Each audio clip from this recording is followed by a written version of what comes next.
அடர்த்தியான அடர்ந்த காட்டில் ஒரு நன்றியுள்ள மான் வாழ்ந்து வந்துச்சு. அது மற்றவங்களுக்கு உதவி செய்கிறதுனா ரொம்ப விருப்பமாக செய்யும். அதே மாதிரி ஒரு நாள் காட்டுக்குள்ளே நடந்து போகிறப்போ சில மிருகங்கள் வலையில் சிக்கி இருக்கிறத பார்த்துச்சு.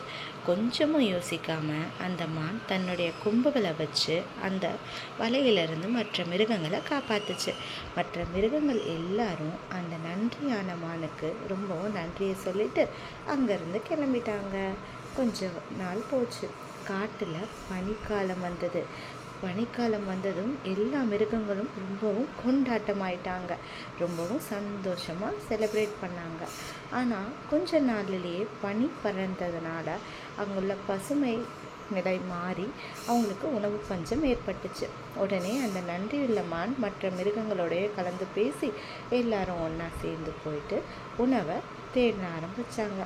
உணவுகளை தேடினாங்க. தேடிட்டு வந்த உணவுகளை எல்லாரும் பங்கிட்டும் சாப்பிட ஆரம்பித்தாங்க. இடையிடையே சில சண்டைகள் வந்தாலும் அந்த நன்றியுள்ள மான் அதை எல்லாத்தையும் சமாளித்து எல்லாரையும் நட்புடன் பழக வச்சுச்சு. இதே மாதிரி தான் நடந்துக்கிட்டே வந்தது. தான் கொண்டு வந்த உணவில் சில உணவுகளை பறவைகளுக்கு கொடுத்துச்சு அந்த நன்றியுள்ள மான். அப்போ தான் அதுக்கு புரிஞ்சுது, நம்ம எல்லாருக்கும் நம்மளே தேவைக்கேற்ப தேடி போயும் உதவணும். அதுவும் இல்லாமல் மற்றவங்களையும் சேர்த்து எல்லாரும் எப்பவும் ஒன்றா சேர்ந்து வாழறது தான் நமக்கு நல்லது அப்படின்னு